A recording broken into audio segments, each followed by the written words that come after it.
Hello guys, ఎలా ఉన్నారు? మన భూమి మీద ఎన్నో సీక్రెట్స్ ఉన్నాయి. కొండలు, అడవులు, ఎడారులు, ఇలా చాలా రకాల చోట్ల చాలా రకాల సీక్రెట్స్ ఉన్నాయి. కానీ వీటన్నిటితో పాటు మనకు తెలియని ఇంకొక సీక్రెట్ వరల్డ్ కూడా ఉంది. అదేంటో తెలుసా? మన సముద్ర గర్భం. అదేనండి మన ఓషన్ డెప్త్. ఈ సముద్ర గర్భంలో ఎన్నో రహస్యాలు ఉన్నాయి. అందుకే ఈరోజు మనం amazing secrets of the ocean depths గురించి తెలుసుకుందాం. ఈ విషయాలు తెలుసుకునే కొద్దీ మన రోమాలు నిక్కబడుచుకుంటాయి. సో మరి మీరు రెడీనా? మామూలుగా సముద్రం అంటే జస్ట్ ఒక వాటర్ బాడీ మాత్రమే కాదు, ఇది నిజంగా ఒక అద్భుతం. ఇప్పటి వరకు మనం సముద్రాన్ని జస్ట్ 5% మాత్రమే ఎక్స్ప్లోర్ చేసాం. మీ అందరూ మెరీనా ట్రెంచ్ గురించి వినే ఉంటారు కదా. ఈ భూమి మీద మనం కనుక్కున్న డీపెస్ట్ పాయింట్ అది. అంటే అంతకంటే లోతున్న సముద్రాన్ని మనం ఇప్పటిదాకా ఎక్స్ప్లోర్ చేయలేదన్నమాట. ఇంతకీ ఆ లోతు అంతా తెలుసా? 11 కిలోమీటర్లు అనమాట. ఆ మెరీనా ట్రెంచ్ దగ్గర మొత్తం చీకటిగా ఉంటుంది, కానీ అంత లోతులో పట్టికే జీవాలు కూడా చాలా ఉన్నాయి. సముద్ర గర్భంలో కనిపించే జీవజాతులు నిజంగా విభిన్నమైనవి. కొన్ని జీవులు ఆ లోతుల్లో బయోలుమినెస్ అంటే వాటి బాడీ నుండి లైట్ ప్రొడ్యూస్ చేస్తాయి. ఇలాంటి వాటిని చూస్తే నిజంగా ఆలోచించాల్సిందే. ఇవి పర్యావరణ పరిస్థితికి ఎలా అడాప్ట్ అవుతున్నాయని చెప్పేసి. అలాగే జైంట్ స్క్విడ్స్ గురించి కూడా చెప్పాల్సిందే. వందల ఏళ్లుగా కథలలో వింటున్న ఆ జైంట్ సైజ్ జంతువులు మామూలు మనిషి కంటికి కనిపించవు, కానీ అవి అక్కడ వాస్తవంగా ఉంటాయి. హైడ్రోథర్మల్ వెంట్స్, ఈ పేరు ఎప్పుడన్నా విన్నారా? ఇవి సముద్రంలో చాలా లోతులో ఉంటాయి. వీటి నుండి వేడిగా ఉండే ఒక గ్యాస్ కూడా రిలీజ్ అవుతుంది. ఈ సముద్రంలో ఉన్న మిగతా స్పీసెస్ కంటే కూడా వీటి యొక్క లైఫ్ స్టైల్ అనేది చాలా డిఫరెంట్ గా ఉంటుంది. ఈ వెంట్స్ చుట్టూ ఉండే జీవజాతులు కూడా చాలా ఎక్కువగా ఉంటాయి. ఈ పర్టికులర్ స్పీసెస్ వల్ల అసలు మనిషి చిత్రం అనేది ఎలా స్టార్ట్ అయిందో కూడా మనం తెలుసుకునే ఛాన్స్ ఉంది. సముద్ర గర్భంలో లోపలికి వెళ్లే కొద్ది మనకి ఎన్నో అద్భుతాలు కనిపిస్తూ ఉంటాయి. దాంతో పాటు భయంకరమైన వెన్నులో వణుకు పుట్టించే సంఘటన కూడా ఎదురవుతుంది. ఎన్నో ఏళ్ళకి ఇప్పుడు మనం తిరుగుతున్న ఇదే సముద్రం పైన కొన్ని వందల నుండి వేల యుద్ధాలు జరిగాయి. కొన్ని లక్షల మంది మనుషులు జలసమాధి అయ్యారు. అలా మునిగిపోయిన నౌకల నుంచి ఎంతో నిధి సముద్రంలో కలిసిపోయింది. అలా కాలగర్భంలో ఇంకా సముద్రంలోనే ఆ నిధి ఉందని చెప్పి చాలా మంది నమ్ముతూ ఉంటారు. 2012లో కనుక్కున్న బాల్టిక్ సీ అనామలీ ఒక స్ట్రక్చర్ గా కనిపించి చాలా ఆసక్తిని రేకెత్తించింది. అది ఏలియన్స్ నిర్మించిందా లేక అది సహజంగానే ఏర్పడిందా అనేది ఇంతవరకు ఎవరికి క్లారిటీ లేదు. అలాంటి సంఘటన వల్ల అక్కడ ఎంత నిధి ఉందా అని చెప్పి చాలా మంది అనుకుంటున్నారు. మీకు తెలుసా, మన భూమి మీద ఎలాగైతే ఎత్తైన పర్వతాలు ఉన్నాయో అలాగే సముద్రంలో కూడా చాలా పర్వతాలు ఉన్నాయి. అంతేకాదు సముద్రం లోపల నదులు, జలపాతాలు కూడా ఉన్నాయి.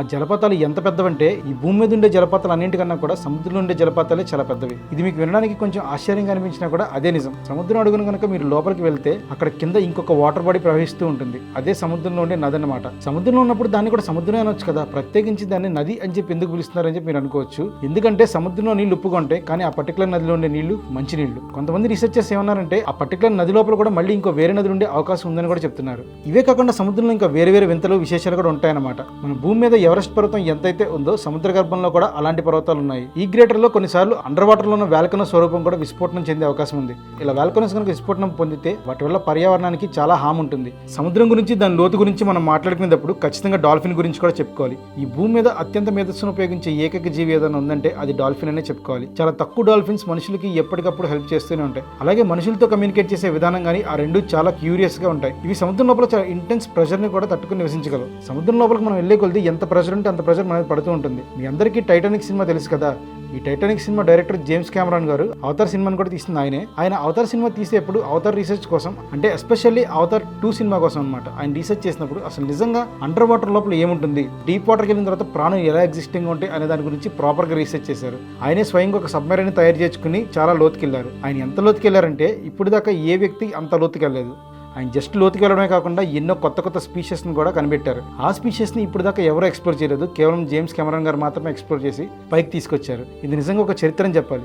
జస్ట్ ఆయన అండర్ వాటర్ ఎక్స్ప్లోరేషన్ మాత్రమే చేయలేదు. ఇప్పటివరకు మనం ఎప్పుడు చూడండి కొన్ని డిఫరెంట్ స్పీషెస్ని కూడా ఆయన కనిపెట్టి బయటకు తీసుకుని వచ్చారు. ఇదే కాకుండా మనకి సముద్రంలో ఆస్ట్రేలియాకు దగ్గరలో ఉన్న కొరల్ రింగ్స్ ఉన్నాయి కదా. ఆ కొరల్ రీఫ్స్ అనేవి ఎంత పెద్ద అంటే ఇందులో కొన్ని వేల జాతుల చేపలు ఉంటాయి. ఒక్కసారి కనుక అవి చనిపోతే వేల జాతుల చేపలు చనిపోయినట్టే. కొరల్ రీఫ్స్ నుంచి చేపలు అంటే చిన్న చిన్న అనుకుంటున్నారేమో. ఇందులో కొన్ని రకాల వేల్స్ అంటే తిమింగలాలు ఉన్నాయి. సో దాన్ని బట్టి మీరే అర్థం చేసుకోండి అక్కడ ఎంత పెద్ద చేపలు ఉంటాయో. వీటితో పాటు 8 రకాల సీ టర్టిల్స్ కూడా అక్కడ ఉంటాయి. ఇవి కేవలం అక్కడ మాత్రమే ఉంటాయి. ఇలా సముద్ర గర్భం అనేది ఒక్కొక్క చోట ఒక్కొక్క అనుభూతిని ఇస్తూ ఉంటుంది. ఇవే కాకుండా సముద్రం ఎన్నో రాజ్యాలు సబ్మెర్జ్ అయిపోయినట్టు కూడా మనకి చరిత్ర చెప్తుంది. మన భూమి కింద ఉన్న టెక్టానిక్ ప్లేట్స్ కదలికలు జరుగుతున్న ప్రతిసారి ఎంతో కొంత భూమి సముద్రంలోకి దిగిపోతుంది. అలాగే ఎంతో కొంత భూమి సముద్రం బయటికి చొచ్చుకుని కూడా వస్తుంది. అలా మనకి ఒక ఖండమే మునిగిపోయినట్టు కూడా మన చరిత్ర చెప్తుంది. ఇదే కాకుండా సముద్రంలో మనందరికీ తెలిసిన ఇంకొక సీక్రెట్ కూడా ఉంది. అదే బెర్ముడా ట్రయాంగిల్. దీని గురించి ఆల్రెడీ మన ఛానల్లో డెడికేటెడ్ ఒక వీడియో పెట్టాను. మీరు దాన్ని చూడకపోతే డిస్క్రిప్షన్లో లింక్ ఇస్తాను, అది కూడా చూడండి. ఈ భూమి మీద ఈ రోజుకి మనిషి ఏదైనా ఒక పర్టికులర్ టాపిక్ ని టచ్ చేయడానికి భయపడుతున్నాడు అంటే అది కేవలం సముద్రం మాత్రమే. సముద్రం రీసెర్చ్ చేయాలంటే అంత పెద్ద పని, దానికి చాలా గట్స్ ఉండాలి. కొన్ని చోట్ల వాటర్ మురిగ్గా ఉంటాయి, కొన్ని చోట్ల వాటర్ చాలా క్లియర్ గా ఉంటాయి, కొన్ని చోట్ల ఆ మురిగ్గా ఉన్న వాటర్, క్లీన్ గా ఉన్న వాటర్ రెండు మర్జ్ అవుతాయి.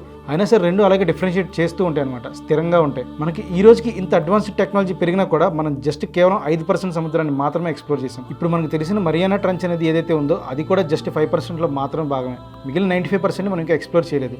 అది కూడా ఎక్స్ప్లోర్ చేస్తే ఇంకా ఇలాంటివి ఎన్నో మనకు దొరుకుతాయి. సముద్రంలోంచి ఇంకెన్ని రహస్యాలు బయటపడతాయో కూడా మనకు తెలియదు. అలాగే ఒకప్పుడు లాస్ట్ సిటీ ఈ సముద్ర గర్భంలోనే కూలిపోయింది. సో చరిత్రకి అన్ని తెలుసు, ఎప్పుడు దేన్ని బయటపట్టాలో ఇంకా బాగా తెలుసు. అంతవరకు మనం ఎంత ఎక్స్ప్లోర్ చేసినా సరే అవేమీ బయటకు రావు. సో ఫ్రెండ్స్, చూశారు కదా ఓషన్ డెప్త్ అనేది ఎంత భయంకరంగా ఉందో. ఈ వీడియో కనుక మీకు ఇంట్రెస్టింగ్ అనిపిస్తే లైక్ చేసి మీ అభిప్రాయాన్ని కింద కామెంట్ చేయండి. ఇలాంటి మరెన్నో వీడియోస్ కోసం ఇప్పుడే మన ఛానల్ సబ్స్క్రైబ్ చేసుకోండి.